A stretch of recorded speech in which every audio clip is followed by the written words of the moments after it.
기본소득제가 정치권에서 뜨거운 감자로 떠올랐습니다. 모든 국민들에게 조건 없이 정기적으로 일정한 금액을 지급하자는 건데요. 문제는 도입 필요성과 재정 부담에 따른 실현 가능성입니다. 네, 시청자 여러분은 이 기본소득제 도입 필요성에 대해서 어떻게 생각하십니까? 의견들 문자로 주시기 바랍니다. 샵 3698번으로 보내주시면 실시간으로 토론에 반영하도록 하겠습니다. 오늘 세 분 모셨습니다. 용해인 기본소득당 의원, 서지용 상명대 교수, 또 이상구 복지국가 소사이어티 위원장 자리하셨습니다. 어서 오십시오. 반갑습니다. 네.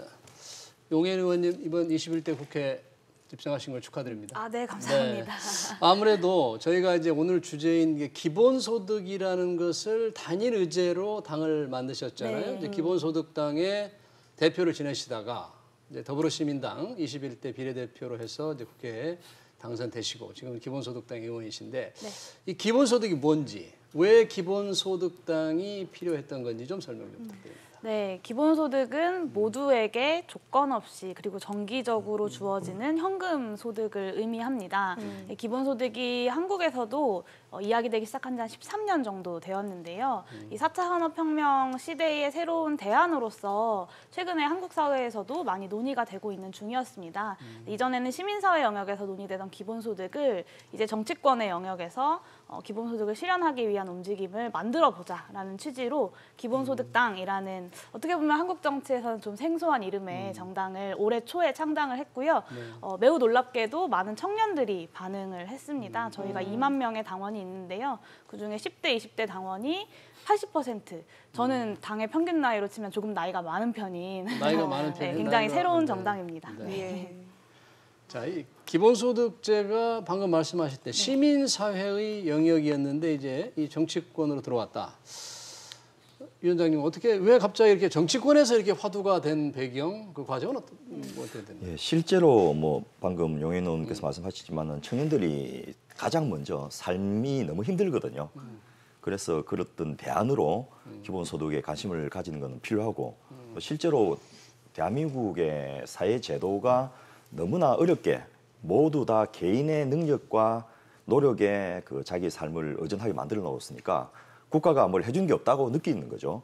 그래서 그런 절박한 심정이 이제 기본소득이라는 걸 찾게 되었고 또 촛불혁명으로 문재인 정부가 출범했는데 생각만큼은 제대로 안 하고 있다라는 느낌을 이제 받는 분들도 계시는 것 같습니다. 그래서 뭔가 좀 바꿔볼 수 있는 계기로도 기본소득이 많이 필요가 되었고 특히 이번 이제 코로나19 때문에 재난지원금을 이제 일부 정치인들은 이제 재난기본소득이다 이렇게 이름 붙여서 이 부분을 어필을 하면서 정치 분야의 메인 아젠다가 된 그런 에스컬레이팅 과정들이 있었지 않나 싶습니다. 지금 이 기본소득이 정치권의 뜨거운 감자가 되면서 여야를 막론하고 여러 가지 관련 언급들이 쏟아지고 있습니다.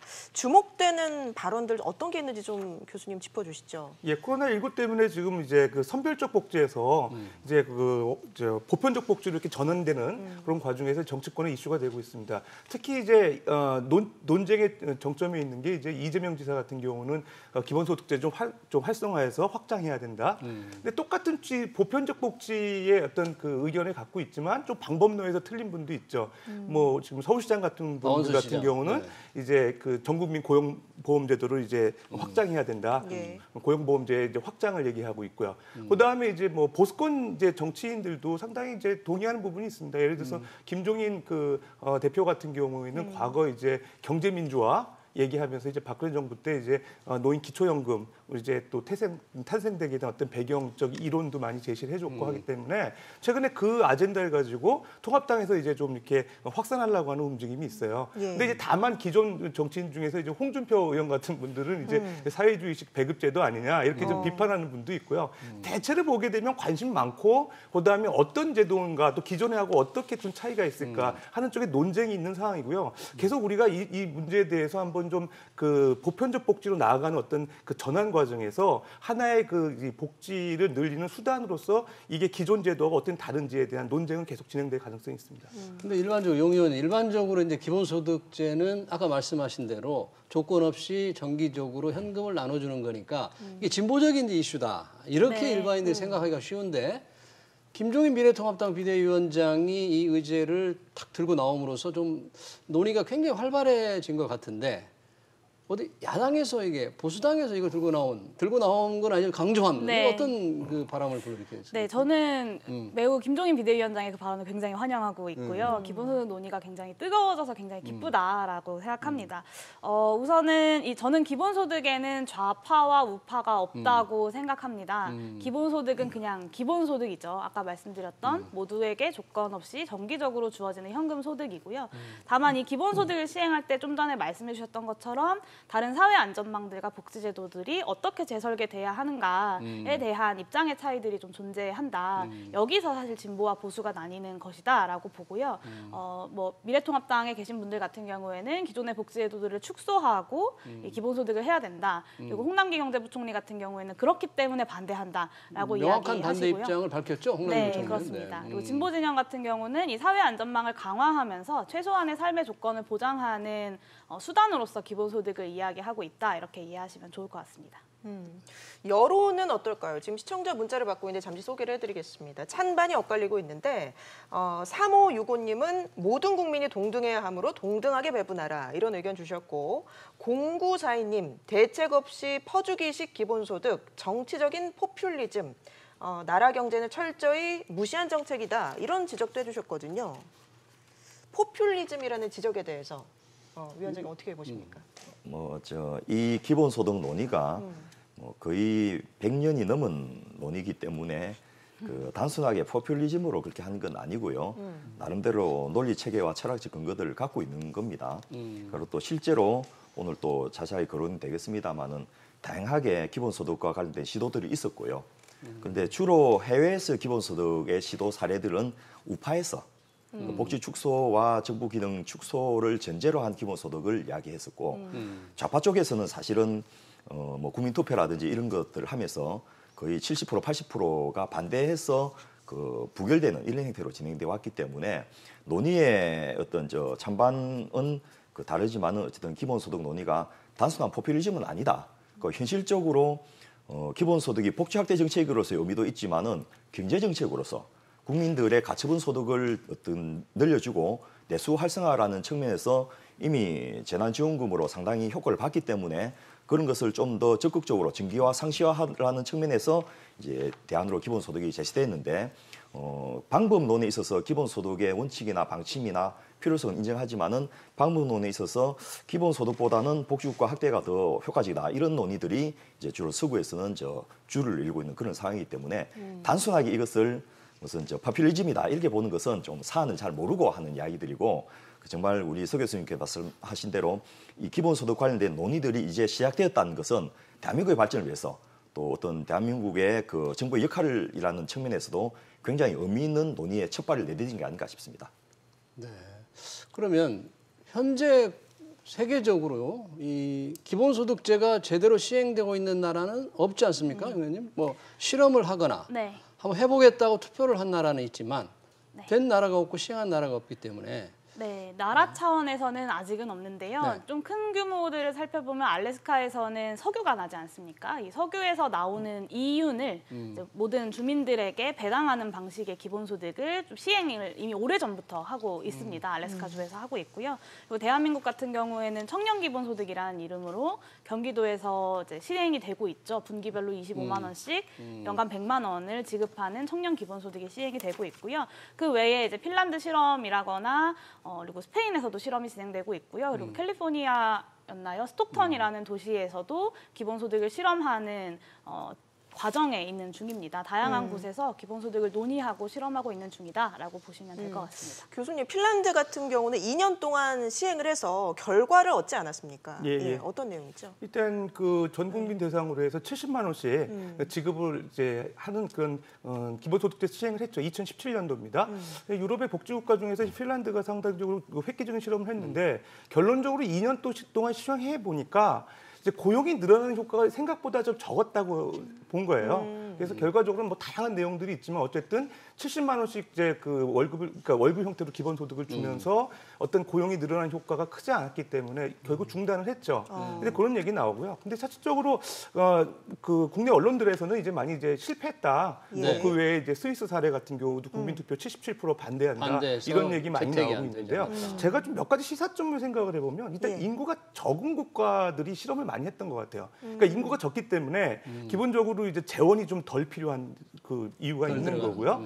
그다음에 이제 복지가 좀 잘 돼 있는 국가들 어떻게 하면 좀 더 복지를 확장할 수 있는 그런 국가로 가느냐 그런 쪽에 니즈가 있었던 국가들 시행을 많이 했고요. 네. 상대적으로 이제 또 수익 배당금을 많이 창출할 수 있는 국가들 그런 국가들이 유리하죠. 아까 이제 말씀해 주신 바와 같이 알래스카 같은 경우는 이제 석유가 나거든요. 석유 기금의 어떤 석유 수익에 대한 그 기금을 가지고 24% 정도, 25% 정도의 어떤 그 세금을 과세를 받아가지고 그걸로 이제 연간 배당금 형태로 한 240만 원씩 지급을 했던 거죠. 근데 그런 형태가 사실 알래스카도 인구가 적거든요. 근데 가능했던 겁니다.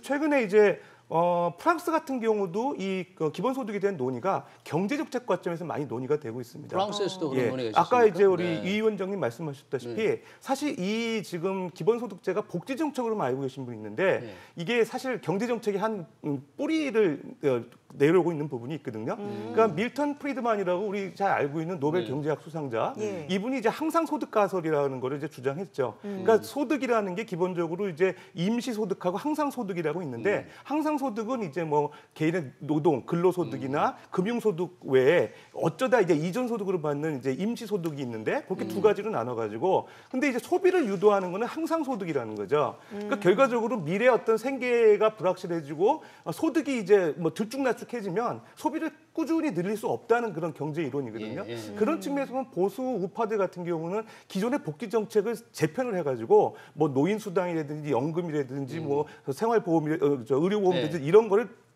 뭉뚱그려가지고 오히려 기본소득으로 좀 이제 재편하자 이런 얘기도 많이 나오고 있습니다. 그러니까 그러려면은 아까 용 의원도 말씀하셨다시피 기존 복지 제도의 전반적인 수정, 손질을 어떻게 하느냐에 따라서 좌우파가 좀 나누기도 보는 시각이 달라지잖아요.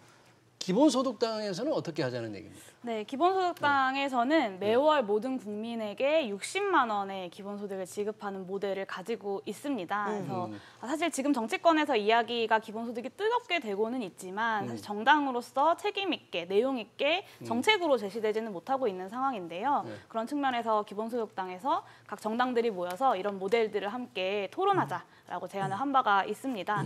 기본소득당은 이 60만 원에 더해서 사회 안전망들을 강화하는 방식으로 이 사회를 새롭게 재설계하는, 그러니까 새로운 사회계약 수준의 기본소득을 우리가 논의해야 된다라는 입장을 가지고 있습니다.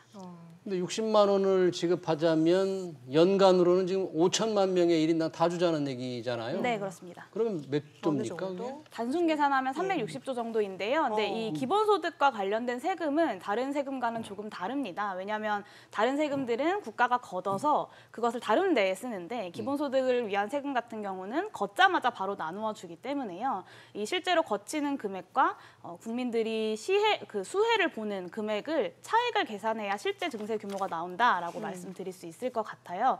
저희가 짠 60만 원 모델 같은 경우는 전 국민이 70% 정도가 자신이 내는 돈보다 받는 돈이 더 많은 그런 모델로 설계가 되어 있고요. 그랬을 때 순증세 규모는 한 108조 정도로 예상하고 있습니다. 네, 잠깐 이 네. 재원 부분 넘어가기 전에 예. 우리 서 교수님께서 주로 이제 그 작은 나라들에게서 실험이 됐다라고 하는데 그거는 조금 사실과 달라서 말씀을 드리자면 예. 일단 뭐 기본소득이라는 논의 자체가 나온 게 1848년도니까 거의 170년 되지 않습니까? 이게 그렇게 오래된 개념입니다. 그렇습니다. 그 조제프 샬리에라는 분이 이제 이걸 처음으로 제기를 했고 그때는 이제 토지에 대해서 세금을 매겨서 기본적인 사회 문제를 해결하자라는 의미의 제안을 했는데 예.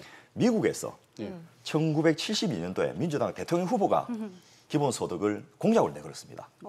그리고 예. 그분은 1년에 $1,000를 지급하자. 그 당시에 한 예. 100만 원 정도. 예, 그 당시에 그 미국 누구였죠? GDP의 약 16% 정도니까 꽤 큰 돈이었죠. 알래스카는 240만 정도를 연간 지급하지만은 그 당시에 알래스카 전체 지역 GDP의 3% 정도니까 사실은 기본소득이 가지는 충분성이라는 측면에서 기본적인 생활을 보장한다는 측면에서는 택도 없이 모자라는데 미국에서 제시한 것은 16% 정도가 양이 꽤 많았던 거거든요.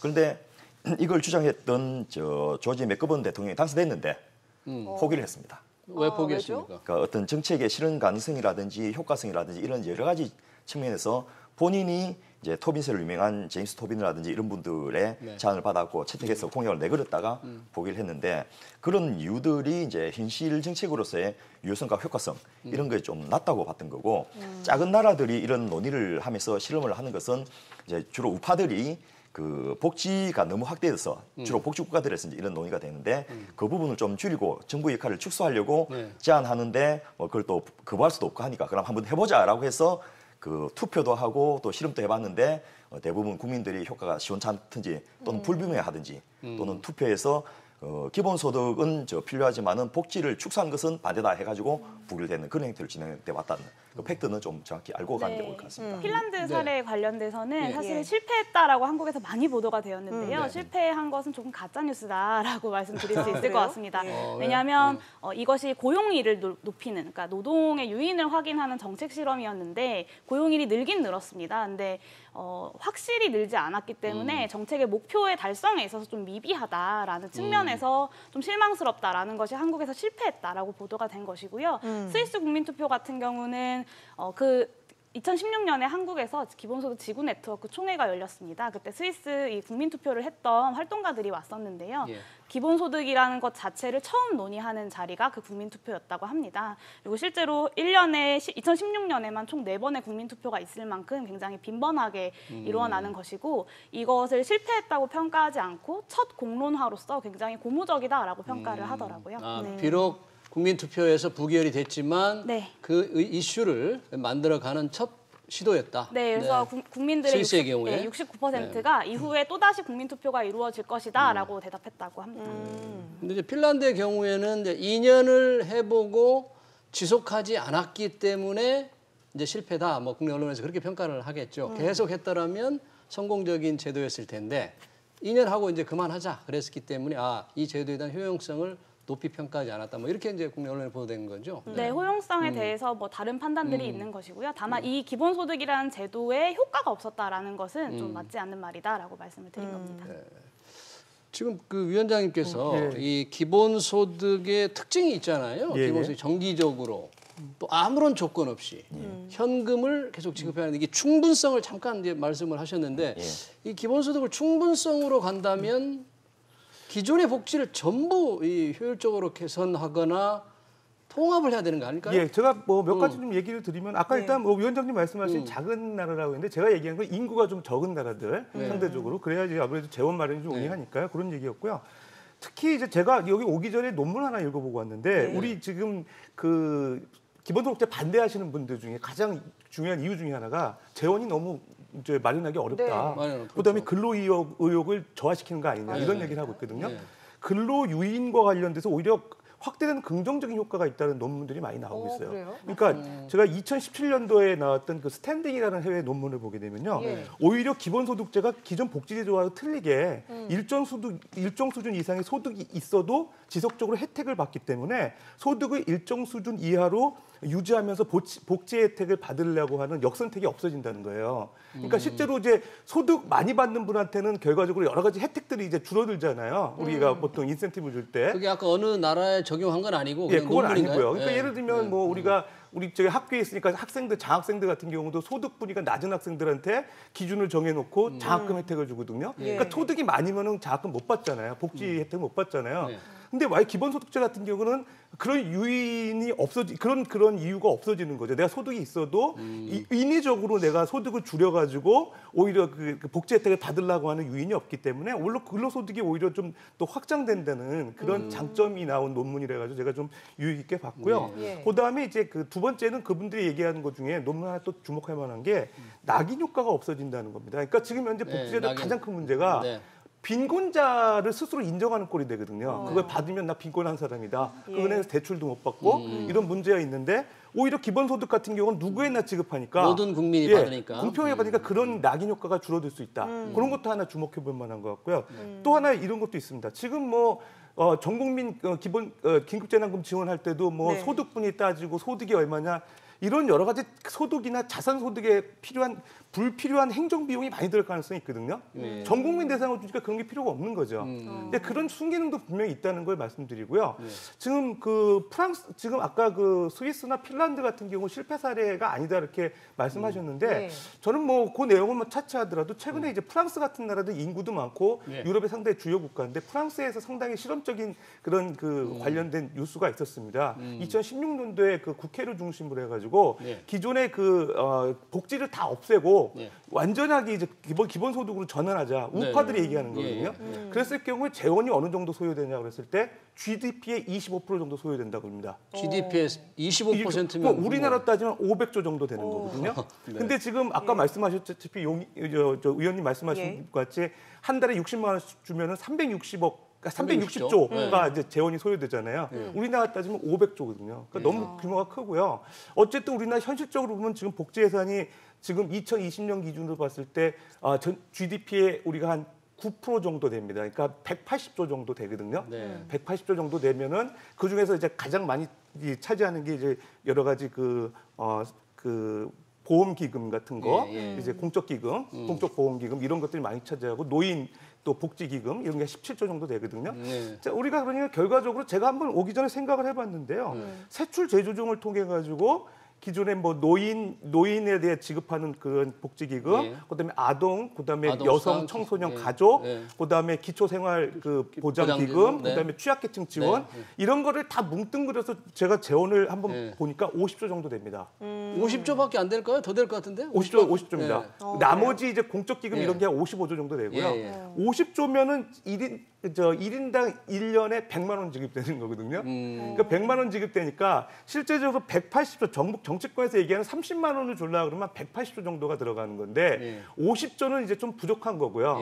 거기다 플러스 알파 해가지고 여러 가지 국토 이제 그 보유세라든가 이런 기타 뭐 데이터세 요즘에 많이 언급되는 뭐 그런 것들이 이제 반영이 될 필요가 있다고 보는 거죠. 실행이 된다고 하면. 저는 이 재원 이야기를 하면 이제 정책의 실현 가능성에 대한 논의로 넘어가는데 그 이전에 이 정책의 그 필요성이나 유용성 부분을 먼저 좀 우리가 합의를 보고 넘어가는 게 좋겠다 싶은데요. 뭐 필요성 부분은 뭐 우리나라가 전체 GDP 중에서 내수가 차지한 비중이 너무 적다든지 각종 의료보험 제도를 비롯해서 사회보장제도라든지 사회복지 서비스 제도가 너무나 불비해서 사각지대가 그냥 몇만 명, 몇십만 명 정도 아니고 몇백만 명, 600만 명, 700만 명 이런 정도이기 때문에 그것이 부족해서 그 부족 부분을 이제 기본소득으로라도 메꿔야 되겠다라는 니드가 있다라는 것은 분명한 거고요. 다만 이제 그것을 채워주는 방법에 있어서 그걸 제대로 다른 나라 OECD 국가들 같이 복지 제도를 완비할 것인지 아니면 그걸 이제 기본소득으로 그 대체할 것인지 이런 이제 선택의 여지가 있는 것인데 위원장님은 그러니까 저는 뭐 전자죠. 복지제도를 확충해야 된다는 그렇습니다. 그래서 아예 대한민국을 복지 국가로 만들어야 된다라고 우리 용 의원님은 그걸 반대해서 당을 만드셨으니까 반대는 아니고 지금 우리나라의 기본소득 주장하신 분은 제도들을 유지하면서 복지제도 하는 거고요. 철폐나 축소가 아니고 유지하면서 이걸 더 하자라는 건데 그렇다면 이제 차이는 이 제도의 유용성에 대한 해석의 차이가 있는 거죠. 효과성. 효과성. 그런데 저는 같은 돈을 쓰더라도 그 다른 170년 된 이 제도가 다른 나라에서 아무도 안 받아들인 이유는 이 제도의 필요성이나 이런 것보다도 효과성이 떨어지기 때문에 상대적으로 선택을 못 받았지 않나라는 측면에서 우리나라는 그러면 뭐 물론 다른 나라하고 똑같다고 할 수는 없지만은 우리나라에서 이걸 적용할 경우에 그만큼 효과성이 따로 탁월하게 있을 것인가라는 점의 문제를 좀 제기하고 싶다는 용 거죠. 의원님은 효과성을 있다, 필요하다는 다시 한번 좀 설정을 좀 해주시죠. 우선은 같은 돈을 쓰더라도의 전제는 저는 이렇게 갖고 있지는 않고요. 분명히 지금보다 증세해야 되고 이 증세가 없이 기본소득이 가능하다라는 건 사실 저는 거짓말이라고 생각합니다. 특히나 정치인들이 그렇게 말하는 건 굉장히 무책임한 일이라고 생각하고요. 저는 좀 그런 말씀을 드리고 싶습니다. 저는 기본소득을 두 가지 측면에서 이야기하는데요. 첫 번째는 분배의 정의를 다시 세우는 일입니다. 우리가 누군가의 특정인의 소유라고 이야기할 수 없는 토지라거나 자연 그리고 뭐 이렇게 광물들 그리고 데이터 같은 것들에 대해서 지금은 특정한 사람들이 아주 소수의 사람들이 이것들을 독점하고 있습니다. 부동산 그 양도 차익의 경우 정말 많은 0.1%의 사람들이 거의 대부분을 독점하고 있기도 한데요. 이런 부분에 있어서 새롭게 분배 정의를 세우는 공통부에 대한 배당으로서 기본소득을 이야기하는 측면이 하나가 있고요. 또 한 가지는 대한민국의 정치가 앞으로 대한민국이 나아가야 할 방향에 대해서 찾아야 된다라는 측면에서 기본소득을 말씀드리고 있습니다. 이 이유는요. 4차 산업혁명이라는 것이 기본소득에 대한 논의를 굉장히 확장시켰는데요. 2016년에 알파고에게 이세돌 구단이 패배를 하면서 기본소득이 실시간 검색어에 올랐습니다. 그러니까 인공지능과 기계가 사람들의 일자리를 대체하는 사회에서 그러면 이제 평범한 사람들은 일을 해야만 먹고 살 수 있잖아요. 불로소득이 없는 사람들은. 그럼 이 대부분의 일해야만 먹고 살 수 있는 사람들은 어떻게 먹고 살아야 하는가에 대한 대답을 정치가 내놓아야 하는 것이고요. 이런 필요성과 당위성의 측면에서 기본소득에 대한 이야기가 먼저 필요하다라는 말씀에 저도 너무 동의하고요. 여기에 더해서 효과들까지 기본소득에 대한 논의들을 더 진전시켜야 된다라는 말씀을 좀 드리고 싶습니다. 지금 두 가지를 말씀하셨는데 하나는 그 4차 산업혁명으로 이제 일자리가 없어지기 때문에 일할 수 없게 되는 사람들을 위한 차원에서 기본소득제가 필요하다는 거. 그다음에 국가의 자산, 데이터, 부동산이 일부만의 자산이 아니다. 뭐 데이터를 이용하는 기업만이 아니라 데이터를 제공하는 국민도 데이터의 주인이다 이런 거겠죠. 사실은 제가 만들어낸 데이터를 가지고 페이스북과 구글이 돈을 벌고 있는 거죠. 그렇다면 마치 주주를 가지고 있어서 배당을 받는 것처럼 이 데이터를 생산해낸 국민들이 이 데이터로 만들어낸 이윤에 대해서 배당을 받을 권리가 있다라는 것입니다. 네, 그런 부분은 이제 디지털세라든지 이런 논의로 넘어가는데 뭐 그렇게 해봤자 조성되는 재원은 얼마 되지 않고 지금 세계적으로 논의되는 디지털세의 수준이나 조성 가능한 재원이 GDP의 몇 프로나 되는지를 이제 살펴보면 그거는 이제 어떤 레귤레이션이라는 측면에서 논의되는 것이지 이게 소득 재분배 정책으로서 논의되는 건 아니거든요. 그런데 형평성이라든지 소득 재분배라는 측면에서 보면 세금으로 걷어가지고 가는 부분은 한국조세재정연구원에서 우리나라의 사례를 조사한 겁니다. 그걸 1이라고 한다면 복지로 가난한 사람들에게 재분배해 주는 것이 소득 재분배 효과가 3.12%가 넘더라는 거죠. 그런 측면에서 기본소득보다는 복지 확대가 훨씬 더 효과적이라는 게 하나가 있고요. 두 번째로 기본소득은 소득과 관계없이 모두 다 나눠지지 않습니까? 이럴 경우에 이게 거꾸로 소득 역진적 재분배 기능도 있지 않느냐라는 비난을 피할 길이 없다는 거죠. 뭐 고소득층이나 저소득층이나 똑같이 주는 거니까. 그러니까요. 그렇게 본다면 앞서 그 의원님께서 이제 같은 그 규모의 저는 이제 재원으로 한다면 뭐 돈이 없는데 그걸 뜯어쓰자는 이야기 아니라는 측면에서 지적하신 걸로 저는 생각을 하고 같은 규모의 재정을 조성해서 재원을 만들어서 이것을 활용한다면 그런 측면에서는 이 기본소득보다는 이 복지 확대가 훨씬 더 효율적이고 효과적이다. 네, 효과 관련돼서 조금만 더 말씀을 드리자면 소득 재분배와 관련돼서 재분배 규모 자체를 키우는 문제에 있어서 선별적인 복지제도들이 훨씬 더 어렵습니다. 왜냐하면 국민 대부분이 내가 돈을 내는데 이 돈으로 내가 세금으로부터 혜택을 받지 못한다라고 한다면 누가 더 세금을 내는 것에 동의하겠습니까? 결국에는 선별적인 복지제도들은 그 재분배 규모 자체를 줄여버리기 때문에 소득 불평등에 오히려 더 크게 기여할 수 없다라는 측면이 하나가 있고요. 또 한 가지는 소득 역전 효과가 발생합니다. 예를 들면 100만 원을 기준으로 끊는다고 하면 100만 원을 버는 사람들은 100만 원의 소득이 있죠. 하지만 그 100만 원 이하의 80만 원의 소득을 버는 사람들은 예를 들면 60만 원의 뭐 소득 보전을 받는다고 했을 때 100만 원을 일을 해서 버는 사람들보다 140만 원이라는 60만 원이 40만 원이라는 돈을 더 받게 되는 거죠. 이것은 오히려 소득 역전의 문제가 생기기 때문에 기본소득이 좀 더 선별주의적인 복지 제도들보다는 훨씬 더 효과적이다라고 말씀드릴 수 있을 것 같습니다. 예를 들면 그 부분 또 좀 이해를 다르게 하고 계신 것 같은데 똑같은 돈을 지급할 경우에 경제적 효과라는 측면에서 보면 이번에 재난지원금이 굉장히 효과적이었고 그 구매력을 높이고 어떤 경기를 활성화하는 효과는 분명히 있었습니다. 또 정치적으로도 사실은 뭐 처음에 50%를 하다가 70%만 줄라 하다가 이제 선거 앞두고 100%를 다 지급을 했는데 코로나19로 고생한 국민들에게 격려하는 격려금의 의미도 있었거든요.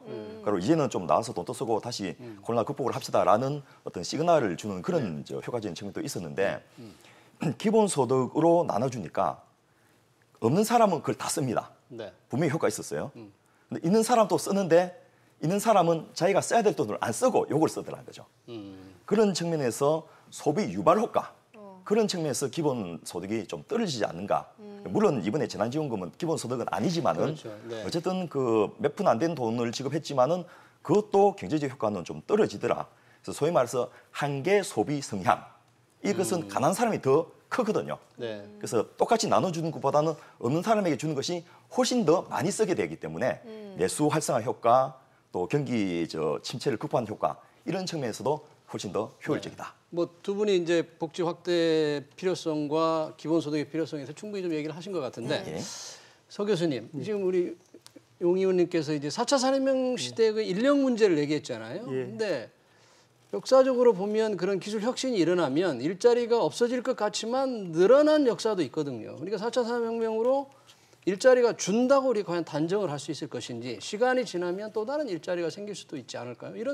이런 지적도 있는데 어떻게? 네, 정부에서는 그렇게 얘기하고 있습니다. 네. 그러니까 일자리가 줄지 않고 는다. 네. 오히려 파생되는 일자리가 생길 수 그러니까 있다. 그렇다면 뭐 이 그런 근거로 얘기하죠. 기본소득을 논의하는 것도 조금 곤란하지 않느냐? 근데 이제 그런 건 있겠죠. 정부가 얘기하는 예를 들어 데이터 지금 자유롭게 이용할 예. 수 있는 데이터 3법이 이제 그 정부 국회 통과가 됐으니까 예. 데이터 3법을 통해서 이제 여러 가지 마이 데이터 사업, 그 데이터 페이먼트 사업 같은 게들이 활성화되면 그 관련 유관 산업들이 활성화될 수 있기 때문에 오히려 일자리가 늘어난다 이런 얘기거든요.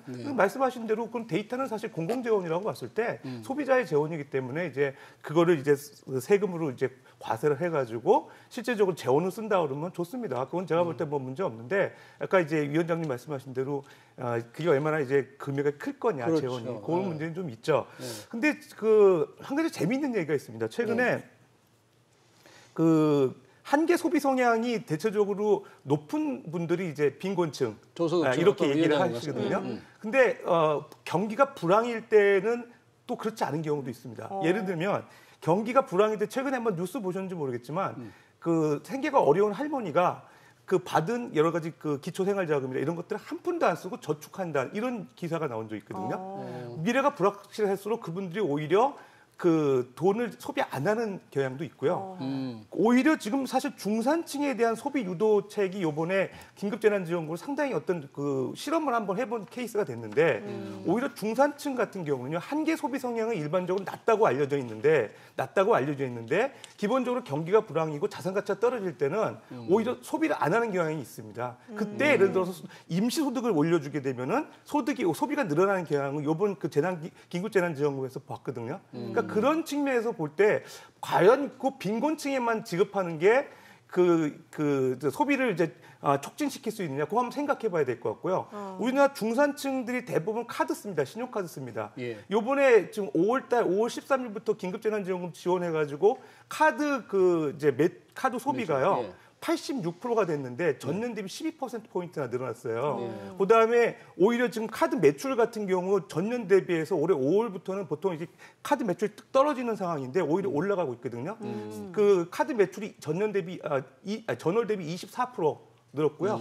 그다음에 이제 그 소상공인들 매출도 한 10% 정도까지 했다고 합니다. 그러니까 결과적으로는 소비를 주도하는 신용카드를 많이 쓰는 사람들이 이제 어떻게 소비 행태를 보이느냐에 따라 달라집니다. 올해 지금 그 긴급재난금 지원금 준 행태를 보게 되면 카드로 받는 14조 2천억이 지급이 됐는데 카드로 충전했던 금액이 9조 7천억이에요. 9조 7천억이니까 상당 부분 이제 신용카드 쓰는 사람은 중산층 이상이라는 겁니다. 그분들이 소비를 유도하고 있다는 거예요. 그런 측면에서 보게 되면 우리가 꼭 빈곤층 복지 정책에서는 맞는데 경제에서 소비를 늘리는 정책에서 빈곤층한테만 많이 이제 지원하는 게 소비 진작시키는 데는 한번 좀 생각해봐야 문제가 있습니다. 그거는 교수님께서 조금 데이터하고 팩트를 혼용해서 말씀을 하시다고 저는 생각하는데요. 할머니 같은 경우에는 좀 특별한 케이스죠. 네, 보편적으로 경제학자들이 분석할 때는 없는 사람은 생존해야 되기 때문에 한기 소비 성향이 크다고 하는 것은 진리입니다. 그건 분명한 사실이고요. 네. 다만 이번에 이제 중산층들이 그 재난지원금을 해주니까 소비를 많이 한다. 이거는 돈 주니까 당연히 쓰는 거죠. 거기다가 또 시한을 정해서 주는 돈이거든요. 네. 그리고 부가적인 돈이에요.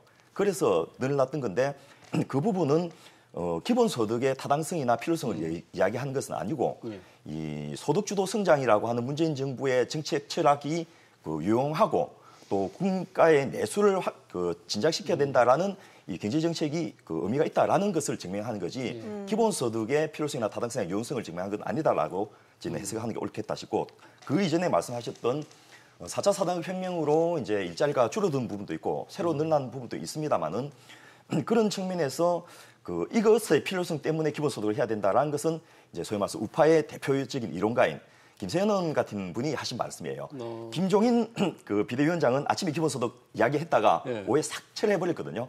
아니다 싶으니까 입 닫아버린 건데. 뭐 입 닫은 것 같지는 않고 계속 논의를 하자는 그런 거 아니었어요? 근데 오후에는 어쨌든 그거는 아니다 이렇게 또 이야기를 하셨는데 그 김세현 전 의원 같은 경우에는 경향신문과 인터뷰에서 장차 4차 산업혁명으로 일자리가 줄어드니까 그 부분을 기본소득을 대체하는 것도 고려해야 되는데 똑같이 뭐였냐면 그만큼 복지도 이제 국가가 정부가 필요가 없어지니까 그 아예 복지도 축소해서 이걸 쓰자 이런 의미로 아주 정통적인 우파의 기본소득을 말씀하시는데 지금 현 정부에서 하는 4차 산업혁명 기술을 활용한 뉴딜 정책, 또 그린 뉴딜 정책, 또 복지 뉴딜 정책 이런 것들이 전부 이제 이런 코로나19로 인한 극복도 있지만은 사회의 그 기술의 발달과 생산력의 발전과 전환에 따라서 그 부분에 생기는 공백을 다양한 형태로 메꿔주자는 측면이거든요. 그런 의미에서도 예를 들면 가장 그 국민소득이 높고 그 기술 혁신이 빠른 나라들이 주로 복지국가들입니다. 왜냐하면 그 기술혁명으로 자기가 일자리를 잃어도 복지를 통해서 그걸 대체해주고 보충해주고 그다음에 그 사람들이 새로운 더 좋은 일자리를 찾아갈 수 있는 교육까지 국가시켜주니까 그게 더 훨씬 효과적이지 기본소득 주면서 네가 알아서 배우든지 말든지 해라. 일자리도 네가 찾아라. 이것보다는 복지 정책이 훨씬 더 그 효과적이고 효율적이다. 이렇게 말씀을 하셨습니다. 지금 말씀해 주신 것처럼 이제 기본소득을 두고 지급 대상 또 재원 이런 여러 가지 논란들이 있기 때문에 현실적으로 고용보험을 확대하는 방향으로 제안을 해 주시는 분들 이제 박원순 서울시장 또 이재갑 고용부 장관 같은 경우 이제 고용보험의 확대를 주장하고 있는데 이에 대해서는 이제 용 의원이 어떻게 보십니까? 네, 우선은 오해가 좀 있으신 것 같습니다. 위원장님께서 기본소득론자들이 다 복지를 줄이고 알아서 살아라라고 이야기하는 게 아니다라는 말씀을 꼭 드리고 싶고요. 사실 그 이야기, 그 오해가 이 고용보험에 관련된 논란에서도 이어지고 있는 것 같습니다. 4차 산업혁명으로 일자리가 줄어든다는 인식은 우파의 인식이 아닙니다. 다만 김세현 의원은 그렇기 때문에 기본소득을 하고 기존의 복지를 없애자라고 이야기하기 때문에 우파인 것이지 일자리가 줄어든다라고 해서 우파적 정책이다라고 볼 수는 없다라고 생각을 하고요. 네. 그리고 일자리가 더 늘어날 수는 있으나 사실은 더 늘어나는 일자리로 사람들이 기술을 가지고 이전하는 데에 굉장히 오랜 시간이 걸립니다. 그랬을 때 그 빈 공간을 어떻게 메꿀 거냐, 기존의 고용보험으로 메꿀 수 있느냐에 대한 질문을 던지는 것입니다. 왜냐하면 4차 산업혁명으로 늘어나는 일자리는 굉장히 고숙련의 일자리이기 때문에 그 일자리로 이전하기 위해서 지금 뭐 6개월, 1년 정도의 실업급여로 과연 그것이 가능한가에 대한 질문을 던지는 것이고요. 기본소득 주장하는 사람들이 전국민 고용보험 반대하지 않습니다.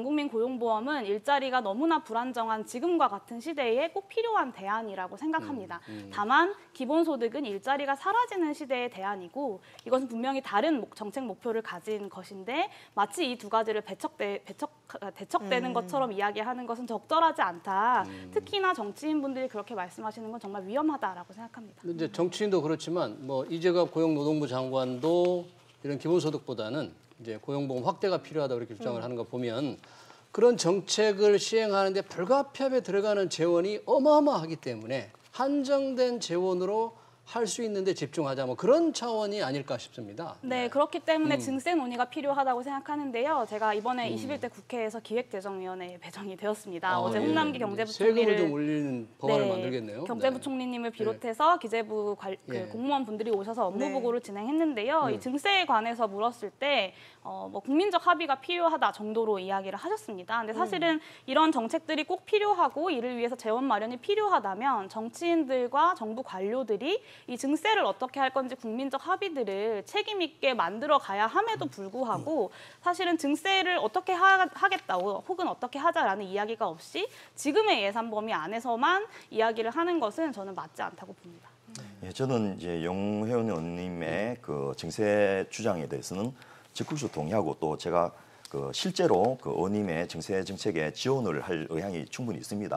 왜냐하면 감사합니다. 실제로 우리나라가 GDP 대비로 사회복지 지출이 그 11%입니다. 아까 교수님은 9% 말씀하셨는데 그건 조금 옛날 이야기고 지금은 좀 많이 늘어가지고 11% 정도 되는데 이게 OECD 평균의 55%밖에 안 됩니다. 그러니까 반 조금 넘는 수준이죠. 네. 그래서 우리나라는 특히 선진복지국가에 비하면 거의 한 30%밖에 안 되거든요. 3분의 1입니다. 예. 그래서 정세가 필요하다는 것은 분명합니다. 하지만 저는 기본소득을 하기 위해서 정세하자라고 기재부 공무원들 설득하고 국민들 설득할 자신이 별로 없는 게요. 예를 들면 360조는 차지하고라도 우선 다만 10조만 가지고 고용보험을 확대할 수 있거든요. 엄청나게. 그리고 실업 부조를 시행할 수 있습니다.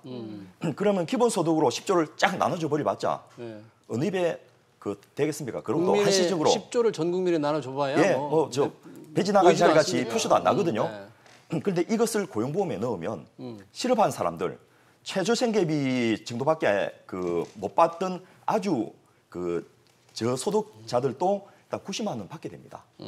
그리고 300만 이상 받는 분들은 자기 소득의 80%를 받게 되니까 고용기간 따라서 3개월, 6개월, 9개월 이렇게 좀 다르긴 하지만은 180만 원까지 받을 수 있거든요. 그러니까 지원금의 충분성이라는 측면에서도 굉장히 의미가 있고 또 그 10조 플러스 다른 거로 고용 지원을 하기 위해서 예를 들면 새로운 기술을 배운다든지 이런 공부를 한다든지 또 취직을 하기 위해서 여러 가지 알아본다든지 이런 부분을 국가가 제도적으로 지원을 해주면 그게 훨씬 더 어떤 소득의 양을 늘리는데 또 충분성을 보장하는 데는 효과적이기 때문에 저는 계속해서 주장하는 게 그냥 깔아주는 것보다는 필요한 분들에게 우선적으로 지원해 주는 것이 훨씬 더 효율적이고 효과적이다. 형평성 그런 걸 떠나서 어떤 경제 정책으로서의 효과성이라는 측면에서 복지국가 정책이 훨씬 더 유용하다. 그리고 또 하나가 기본소득은 나눠주면 시장은 활성화됩니다. 근데 우리 국민들이 지금 가계 부채가 계산에 따라서 자영업자 부채까지 하면 연간 1,700조 정도 되는데 기본소득 등은 집 안 뺏기기 위해서 빚 갚는데 이자 내는데 다 써버릴 거라는 거죠. 어떤 빚을 갚는 데 씁니다. 예, 그런 측면에서 이것이 그만큼 이 경제 활성화 효과가 있을 것인지도 좀 의문이고요. 그래서 저는 기본소득을 하기 위해서라기보다는 기본소득의 철학을 반영하기 위해서 또 너무나 취약한 대한민국의 사회복지제도를 정상화하기 위해서 이 정세가 필요하다라고 주장하는 것이 기재부 공무원까지 선택하시는 그런 논리가 아닌가 싶습니다. 예. 용 의원님 만약에 네. 지금 꼭 기본소득을 위해서이기도 하지만 지금 현재 추경을 계속 세 차례나 하면서 나라빚이 늘어나니까 재원이 조달이 필요하다. 그래서 증세가 필요하다고 그러는데 아까 데이터세, 부동산에 물리는 세 현실적으로 과연 가능할 것인지 그리고 세금을 충분히 거둘 수 있을 것인지 어떻게 보십니까? 네, 증세가 현실적으로 가능하기 위해서라도 저는 기본소득이 필요하다라고 보는데요. 아까 말씀드렸던 것처럼 이 세금은 내는데 나에게 돌아오는 혜택이 없다면 어느 누가 선뜻 그 돈을 내가 올릴게라고 이야기하겠습니까? 결국에는 재분배 규모 자체를 늘리기 위해서는 보편적으로 가야 된다라고 말씀을 드리는 것이고요. 또 한 가지는 이번에 긴급재난지원금을 통해서 많은 국민들이 국가의 효용을 경험했습니다. 국가가 이렇게 든든하게 이렇게 심각한 경제 위기의 상황에 우리에게 버팀목이 되어주는구나라는 것을 경험했는데요. 사실 선별적 복지에서는 그런 것을 경험하지 못합니다. 그리고 복지 혜택을 받는 이들은 가난한 사람들, 불쌍한 사람들이라는 낙인이 찍히죠. 한 공동체 내에서 분명히 다른 집단들처럼 존재하게 되고요. 그리고 아까 말씀드렸던 것처럼 선별적인 복지들은 결국에는 사람들이 계속 빈곤한 상황에 교수님 말씀하셨던 것처럼 빈곤한 상황에 머물러 있게 합니다. 이 기초생활수급비뿐만 아니라 사실은 다양한 주거급여라던가 다양한 급여와 장학금 이런 혜택들이 있습니다. 이 혜택을 유지하기 위해서 사람들이 계속해서 빈곤 상태에 머물러 있는 것을 선택하게 되는 것인데요. 기본소득을 주어졌을 경우에는 내가 60만 원을 번다고 해서 이 생계급여 60만 원을 뺏기는 것이 아니라 60만 원에 내가 일한 만큼의 추가적인 소득이 더 생기기 때문에 오히려 더 사람들이 일을 하게 할 수 있는 요인이 있다라고 말씀드릴 수 있을 것 같습니다. 자, 기본소득 논의가 많이 진행이 되고 있는데 이게 이제 우리 대선의 어떤 이슈로 좀 부각이 되고 있는 거죠 지금. 그렇습니다. 네. 이미 앞으로 어떻게 진행이 될 것 같습니까 논의가? 대권 주자들이 네. 이것에 대해서 각각의 입장을 표명하고 또 유보하는 분도 유보 자체가 이제 입장이 되고 있으니까요. 네. 그런 의미에서 저는 우리 용해인 의원의 역할이 굉장히 중요하다고 생각하는데 국민들에게 이제 국가의 역할이 무엇인지를 재난지원금을 통해서 알게 했다라는 거죠. 근데 그거는 아주 극히 일부분의 국가의 역할이거든요. 그 외에도 국가가 일자리를 만드는 역할이라든지 또 산업을 바람직한 방향으로 발전시켜 유도하는 역할이라든지 이런 게 여러 가지가 있는데 그런 부분이 이제 논의가 기본소득을 계기로 해서 되게 되지 않겠나라는 생각이 들고요. 특히나 우리나라 경제에 구조적인 한계들이 있습니다. 너무나 수출 의존도가 높다든지 내수가 취약하다든지 이런 측면들의 문제들을 드러내면서 그에 따른 대책을 수립하게 한다는 측면에서 이제는 기본소득에 대해서 모든 후보들이 자기 입장을 가져야 될 수밖에 없고요. 뭐 김부겸 전 장관이라든지 박원순 시장님은 반대하는 쪽으로 입장을 분명히 했고 또 이재명 지사님 같은 경우에는 뭐 이것을 아주 대표적인 브랜드 공약으로 밀고 나오고 계시고 또 이낙연 전 총리님 같은 경우에는 이제 그 논의가 필요하다는 정도로 이제 발걸음 물러나서 있고 하지만은 어쨌든 그 미래통합당 후보도 이것에 대해서 입장을 내놓지 않으면 안 되는 그런 상황이기 때문에 굉장히 바람직한 논의가 시작된 것이다 이렇게 볼 수 있겠습니다. 그래서 우리 의원님께서 이걸 잘 이끌어 주시면 이 대권 주자들을 쭉 따라오면서 대한민국이 좀 발전하지 않겠나 이런 생각을 해봅니다. 서 교수님, 이 학계에서는 이제 아무래도 경제학이나 경영학계에서 볼 때는 이 기본소득 논의, 정치권의 논의가 어느 정도 상당히 그 타당성과 합리성이 있게 지금 진행되고 있는 건지 학계에서는 어떻게 보십니까? 예, 뭐 개인적으로 저는 뭐 논쟁의 그 필요성이 있다고 보고요. 기본적으로 이게 기본소득제 그 어떤 분 얘기하시는 빵값 나눠주는 그런 건 아닌 것 같고요. 경제 철학이 있고 그다음에 실질적으로 소비를 늘리는 효과가 있다고 저는 생각이 되고요. 근데 이제 그 고용보험하고 좀 차이는 있습니다. 그러니까 실질적으로 고용보험하고 기본소득제가 양립하기는 어려운 것 같아요. 왜냐하면 최근에 나온 논문을 보게 되면 이런 복지제도라든지 고용보험이 있는 상황에서 기본소득제가 들어갔을 때 구축 효과가 생긴다는 거거든요. 그러니까 실제적으로 그런 그 제도가 들어오면서 기존 좀 사실 유명무실해지는 거죠. 그러면서 결과적으로 하나를 선택해야 된다는 게 이제 방법적인 문제인데 그거에 대해서 이제 얼마나 효과가 있는지 봐야 될 것 같고요. 최근에 우리나라의 논문을 2020년도에 나온 논문 보니까 실제로 기본소득제, 그러니까 아까 얘기한 밀턴 프리드만이 예를 들어 재정 모델을 가지고 이제 항상 소득 가설을 가지고 그 모형 안에서 실질적으로 그 기본소득제가 그 시행이 됐을 때 소득 재분배라든지 소비 지출에 어떤 영향이 있는지 그 결과적으로 순기능이 있었거든요. 그런 쪽에서 우리가 논쟁을 좀 한번 해보고 어떤 게 좋은 대안을 선택하는 거 이게 우리가 바람직할 것 같고요. 증세는 제가 볼 때 좀 바람직하지 않은 것 같고요. 왜 그러냐면 공무원들 사고 자체가 기본적으로 경직돼 있습니다. 기본적으로 새로운 아이디어나 그러니까 어쩌다 공무원이 되신 분들 같은 경우는 상당히 아이디어가 많은데 항상 공무원이신 분들은 그렇지 않거든요. 그러니까 일단은 뭐 안 되면은 국채 발행하거나 아니면 세금인데 그런 아이디어 말고요. 예를 들어 뭐 아까 알래스카에서 기금 마련한댔잖아요. 우리가 기금을 조성을 해가지고 그걸로 국민연금처럼 운용 수익을 해가지고 그걸 갖고 재원을 마련하는 방법도 있고 다양한 아이디어 많습니다. 자금 조달 방법. 그런 것들 좀 생각을 해봐서 영 안 될 때 최소한의 양보선에서 우리가 세금을 얘기해야 되는 거지.